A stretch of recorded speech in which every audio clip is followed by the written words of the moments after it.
খানবিলারের drawing রুমে জারবাতির ঝলমলে আলোয় আলোকিত হয়ে আছে। সোফায় বসে আছে খানবিলার সকল সদস্য।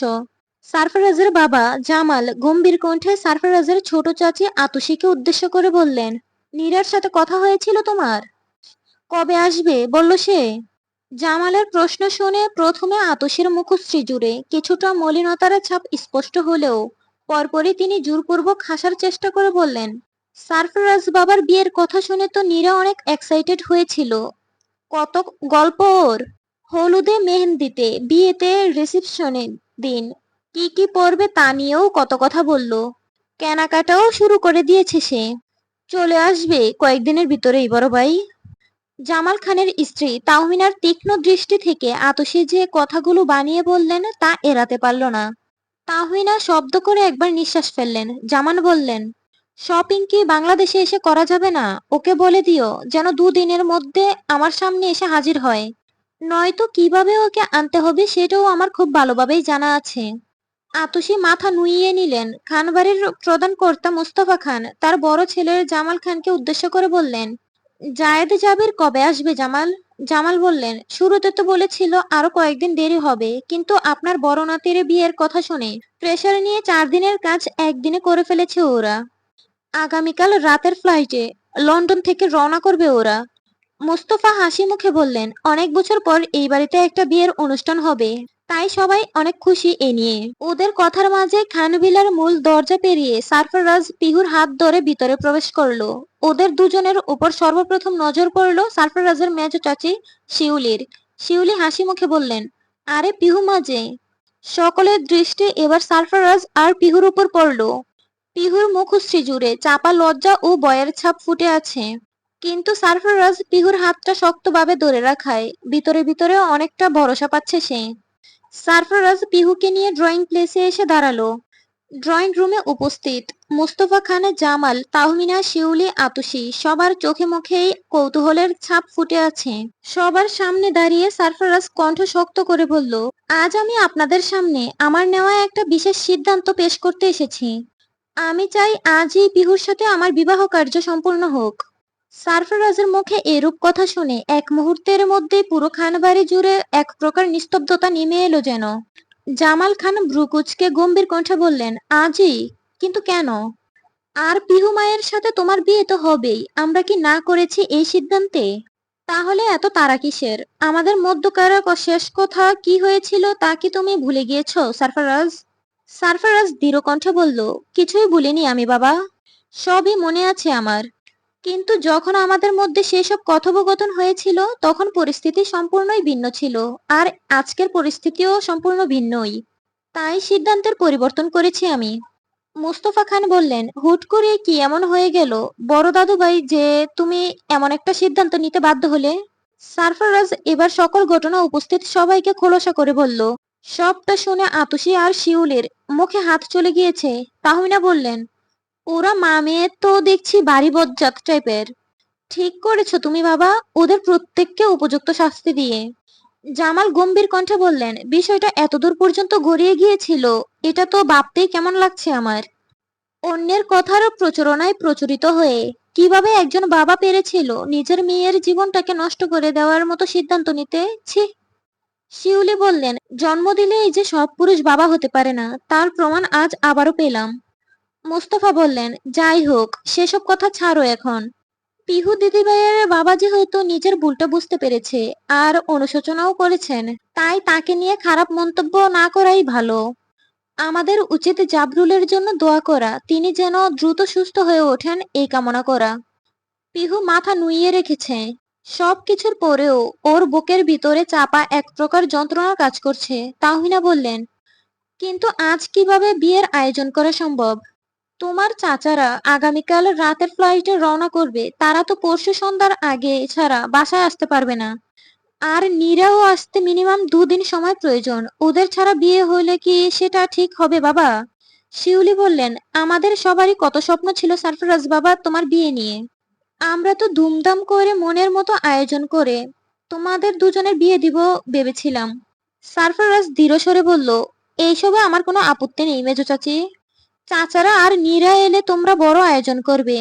সমাজের সবাইকে দাওয়াত করবে, মনের মতো করে পুরো বাড়ি সাজাবে। আমি এসবে কোনো বাধা দিব না। কিন্তু আমি চাই আজকের পর আর কোনো সুযোগ কারো সামনে আসুক আমার থেকে পিহুকে ছিনিয়ে নেওয়ার।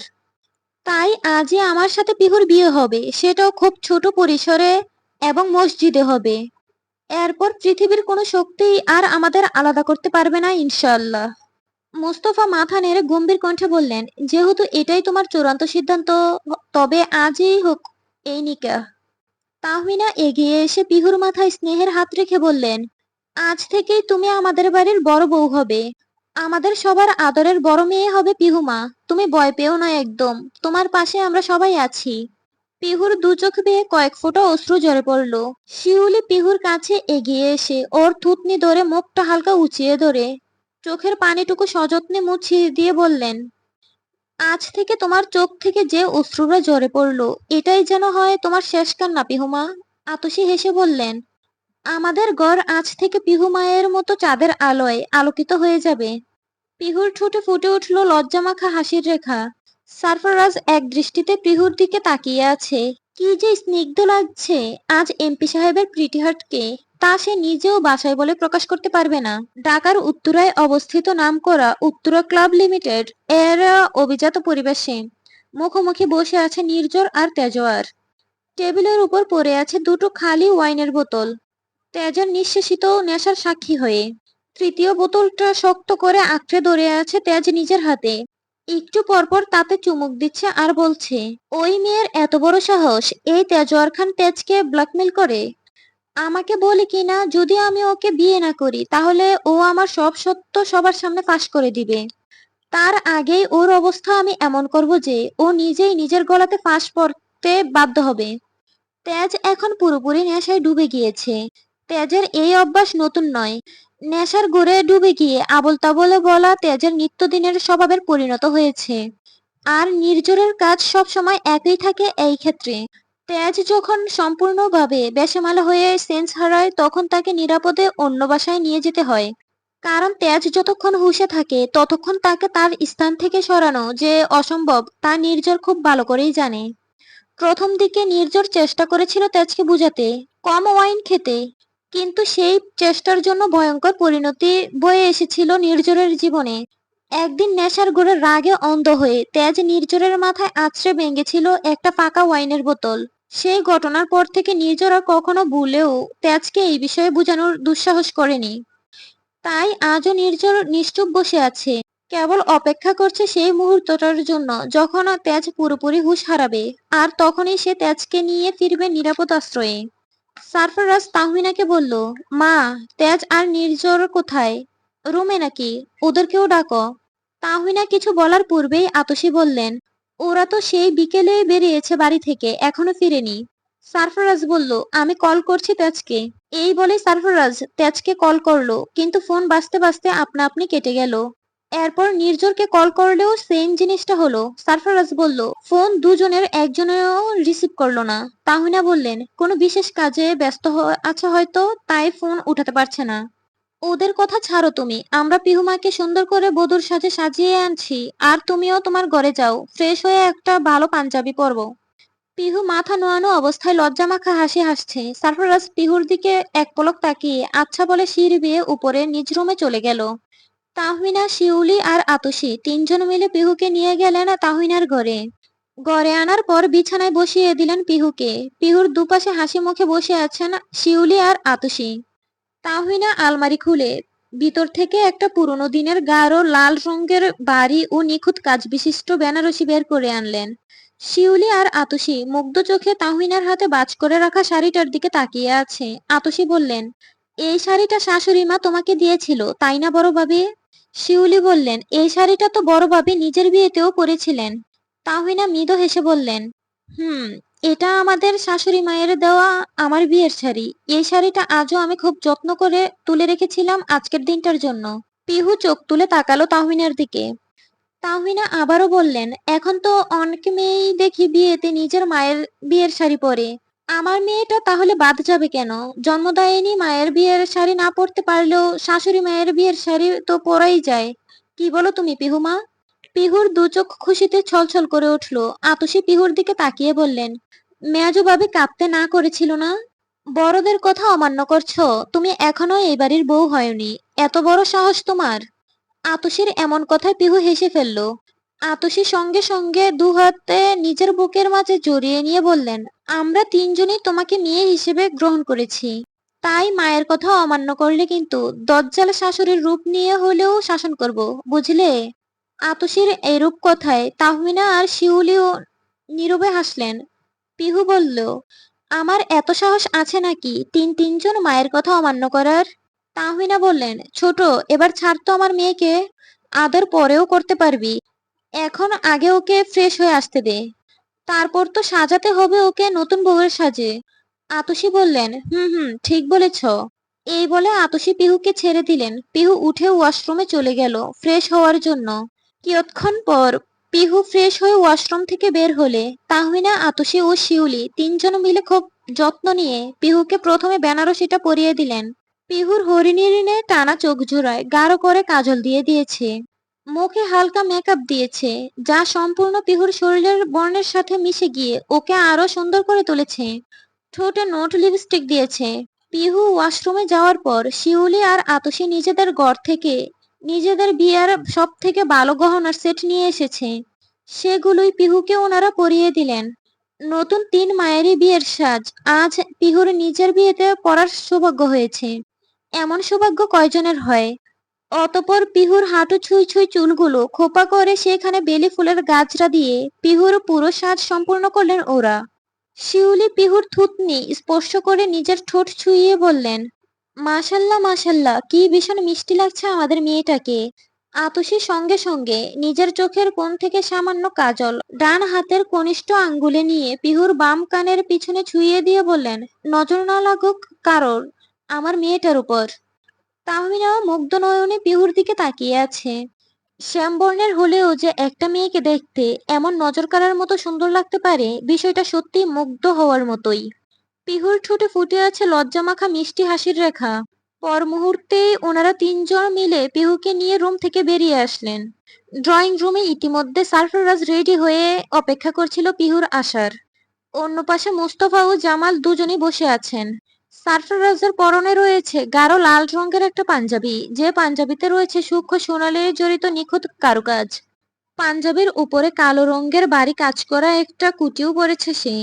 আর নিচে পরেছে মুলায়েম সিল্ক কাপড়ের তৈরি চুড়িদার ডিজাইনের পায়জামা। সারফরাজের গাঢ় নীলাভ মণি বিশিষ্ট তীক্ষ্ণ দৃষ্টি সম্পূর্ণ চোখজোড়া স্থির হলো পিহুর দিকে। সারফরাজের সরু নাক আর পূর্ণ ঠোঁটের গড়নে আজ ওর মুখশ্রীতে দিয়েছে দৃঢ় ও আকর্ষণীয় রূপ। ফর্সা বর্ণের জলজলে করা চেহারার সঙ্গে মানিয়ে গিয়েছে কপালে ছড়িয়ে থাকা হালকা এলোমেলো চুলগুলো। পিহু একটু একটু করে এগিয়ে আসছে এদিকেই। রুম থেকে বের হওয়ার আগেই পিহুর মাথায় হালকা পাতলা বেনারসির সাথে মানানসই ওড়না ঘোমটার মতো করে পরিয়ে দিয়েছে তাহমিনা, যার ফলে এখন পিহুর মুখশ্রী ঘোমটার আড়ালে ঢাকা অবস্থায় আছে। পিহুর এই সাজানো গোছানো নববধূর রূপ দেখে সারফরাজের জোড়া গণভ্রু নিচের সেই চাহনি ধীরে ধীরে আরো শানিত হয়ে উঠেছে। পিহু ঘুমটার আড়াল থেকেই চোখ তুলে এক পলক দেখেছিল সারফরাজকে। তখনই সারফরাজকে নিজের দিকে এভাবে এক দৃষ্টিতে তাকিয়ে থাকতে দেখে পিহুর লজ্জার মাত্রা এবার কয়েকগুণ বেড়ে গেল। আর চোখ তুলে তাকানোর জো হলো না পিহুর। অতঃপর ওরা সবাই একত্রে খানভিলা থেকে বের হলেন মসজিদে যাওয়ার উদ্দেশ্যে। খানভিলা থেকে কয়েক মিনিটের পথ অতিক্রম করার পরই সেখানে অবস্থিত পুরনো এক বড় মসজিদ ওদের চোখে পড়ল। চারপাশটা ভীষণ পরিষ্কার ও শান্ত। আজ এখানেই আয়োজন করা হয়েছে সারফরাজ আর পিহুর বিয়ের। মসজিদের বারান্দায় প্রবেশ করলো খান পরিবারের সদস্যরা। মুস্তফা খান আর জামাল সেখানে বসলেন। সারফরাজ একটি সাদা জায়নামাজের উপর বসলো কাজী সাহেবের সামনে। পিহুকে নারীদের জন্য নির্ধারিত সেই আলাদা পর্দা ঘেরা ঘরে নিয়ে যাওয়া হয়েছে, যেখানে তাহমিনা, আতসী আর শিউলি ছিলেন। তবে তা খুব বেশি দূরে না। এখানে হওয়া কথোপকথন ওখানে থেকে শোনা যাবে স্পষ্ট, এমনই। কাজী সাহেবের পরনে সাদা রঙের পাঞ্জাবি পায়জামা রয়েছে, পেট ছুঁই ছুঁই দাড়ি ও মাথার টুপি পরেছেন। তাকে দেখতে পরিমিত ভদ্রলোক লাগছে। কাজী সাহেবের সামনে কোরআন শরীফ খুলে রাখা হয়েছে। কাজী সাহেব গম্ভীর স্বরে বললেন, বিবাহ হলো মহান সুন্নাহ। এখানে উপস্থিত সকলকে সাক্ষী রেখে আজ আমরা এমপি সারফরাজ ইউসুফ খান এবং কন্যা প্রহেলিকা পিহু বিনতে জাবরুলের মধ্যে ইসলামী শরীয়ত মোতাবেক বিবাহ সম্পূর্ণ করব ইনশাল্লাহ। সবার দৃষ্টি স্থির হলো সারফরাজের দিকে। কাজী সাহেব বললেন, কনের অভিভাবককে? জামাল খান হালকা গম্ভীর কণ্ঠে বললেন, আমি পিহুর ওয়ালি হিসেবে এই বিয়ের অনুমতি দিচ্ছি। কাজী সাহেব সারফরাজকে উদ্দেশ্য করে বললেন, দেনমোহর কত ধার্য করবো বাজান? সারফরাজ পাঞ্জাবির ভিতরে হাত ঢুকিয়ে খুঁজতে খুঁজতে বুঝলো মানিব্যাগটা আনতে সে ভুলে গিয়েছে। কিছুটা অস্বস্তি নিয়ে পায়জামার পকেটে হাত ঢুকাতেই বের হয়ে এলো একটি 100 টাকার নোট আর 1 টাকার একটি কয়েন। জামাল খান নিজের পকেট থেকে 2 লাখ টাকার একটা চেক বের করে দিয়ে সারফরাজের দিকে বাড়িয়ে দিয়ে বললেন, এই নাও, দেনমোহর হিসেবে 2 লক্ষ টাকা ধার্য করতে বলো। সারফরাজ জামাল খানের হাত থেকে চেকটা নিয়ে একটু উচ্চস্বরে পিহুকে উদ্দেশ্য করে বলল, তোমার হবু শ্বশুর তো আমার হাতে 2 লাখ টাকার চেক ধরিয়ে দিলেন, কিন্তু প্রকৃত দিক দেখতে গেলে আমার কাছে মাত্র 101 টাকা আছে। তাই আমার টাকাটা বাদ দিতে পারছি না। দেনমোহরানা হিসেবে মোট 2,01,001 টাকা নিয়ে কি তুমি তোমার স্বামীকে কবুল করবে বউ? পিহু লজ্জামাখা হাসি হেসে বলল, আপনার কাগজের 100 টাকার নোটটাকে আমি আপনার দেওয়া আমার প্রতি শত প্রতিজ্ঞার বাসা হিসেবে নিচ্ছি, আর 1 টাকার কয়েনটাকে আমি নিচ্ছি আপনার সঙ্গে স্বাধীনভাবে বাঁচার একমাত্র মাধ্যম হিসেবে। তাই দেনমোহরানায় মোট 2,01,001 টাকা আমি সআনন্দে কবুল করছি এমপি সাহেব। অতঃপর কাজী সাহেব পিহু যেখানে আছেন সেইখানে গেলেন। কাজী সাহেব প্রশ্ন করলেন, পিহু বিনতে জাবরুল, আপনি কি স্বেচ্ছায় খুশি মনে মহারানা 2,01,001 টাকা নির্ধারণ করে সারফরাজ বিন জামাল খানকে নিজের স্বামী হিসেবে গ্রহণ করছেন? পিহুর সর্বাঙ্গ কেঁপে উঠল, চোখ বেয়ে নীরব অশ্রুরা ঝরে পড়ল। এই অশ্রু অনিশ্চিত শোককে কবুল করে নেওয়ার। পিহু বলল, জি আমি কবুল করছি। কাজী 3 বার একইভাবে জিজ্ঞেস করলেন। প্রতিবারই পিহুর জবাব একই এলো, জি আমি কবুল করছি। সাক্ষীরা উপস্থিত ছিলেন। তারা সমস্বরে বললেন, আমরা সাক্ষী রইলাম। এরপর কাজী সাহেব তার আগের জায়গায় ফিরে এসে বসলেন। সারফরাজের দিকে তাকিয়ে বললেন, সারফরাজ বিন জামাল খান, আপনি কি স্বেচ্ছায় খুশি মনে মোহরানা 2,01,000 টাকা নির্ধারণ করে পিহু বিনতে জাবরুলকে নিজের স্ত্রী হিসেবে গ্রহণ করছেন? সারফরাজের চোখ দুটো আজ নিজের ভালোবাসার মানুষকে পুরোপুরি নিজের করে পাওয়ার জন্য আবেগে টলমল করছে। সারফরাজ খুশি মুখে বলল, জি আলহামদুলিল্লাহ, আমি কবুল করছি। একইভাবে কাজী সাহেব সারফরাজকে 3 বার একই প্রশ্ন করলেন, আর সারফরাজও একই উত্তর দিল। পরপরই তাকবীর ধ্বনি ভেসে এলো, আল্লাহু আকবার, আল্লাহু আকবার। কাজী সাহেব কাগজে স্বাক্ষর করে বললেন, আজ থেকে তোমরা দুজন শরীয়ত অনুযায়ী স্বামী স্ত্রী হলে। আল্লাহ তোমাদের দাম্পত্য জীবন বরকতময় করুন, ভালোবাসায় পূর্ণ করুক। তাহমিনা আর শিউলি আনন্দে নিজের 2 চোখ মুছতে লাগলেন, আর আতশি হেসে বললেন, আমাদের পিহুমা আজ সত্যি খানবাড়ির বড় বউ হয়ে গেল। মসজিদ থেকে বের হওয়ার পর সারফরাজ একপাশে সরে দাঁড়িয়ে পিহুকে পথ দিল সামনে এগোনোর জন্য। ঘোমটার আড়ালে লজ্জামাখা চোখ জোড়া নামিয়ে আস্তে আস্তে হাঁটছিল পিহু। বাড়ির সকল সদস্য ওদের থেকে অনেকটা সামনে এগিয়ে গিয়েছে। হঠাৎ সারফরাজ পিহুর দিকে নিজের ডান হাতটা বাড়িয়ে দিল। পিহু সারফরাজের হাতে নিজের হাতটা রাখলো। পরক্ষণেই সারফরাজ ফিসফিস করে বলল, দেখলে তো, না চাইলেও আজ তুমি পুরোপুরি আমারই হয়ে গেলে। আজ যেই হাতে হাত রাখলে, এই হাতটা ছাড়ার অনুমতি তোমায় কোনোদিন দিব না বউ। পিহুর 2 চোখ বেয়ে আবারও খুশির অশ্রুরা ঝরে পড়ল। এই অশ্রুর আড়ালে লুকোনো ছিল প্রশান্তি আর সারফরাজের প্রতি পিহুর অগাধ ভরসা।